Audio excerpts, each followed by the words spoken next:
வாழ்க செந்தமிழும் தமிழ்நாடும். பொங்கிடும் பொருளாதாரம் உலகெங்கும் இருந்து என்ன பயன்? இல்லாதவர்களுக்கு ஈவதுதானே உண்மை இன்பம்.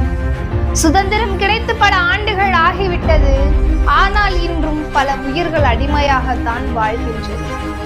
கிணறு தொழில் செய்தும், கட்டிட வேலைகள் செய்தும், மண்ணலியும், மேலும் பல கூலி தொழில்கள் செய்தும் போயர்கள் கட்டிய வீடுகள் உயர்ந்து கொண்டுதான் இருக்கின்றது.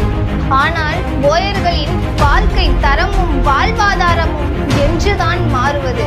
மக்களே, போயர் இன மக்களே, உங்கள் கைகளை பிடித்து உங்கள் வெற்றியையும் உரிமைகளையும் வானுக்கே கொண்டு செல்ல மாபெரும் மாற்றத்தை கொடுத்து போயர் சமூகத்தை முன்னேற வைக்க சமூக நீதி, சம தர்மம், சம அரசியல் கொண்டு உண்மையின் வடிவாக உருவான ஒரு முதற்படியான மாநாடாக 8/6/2021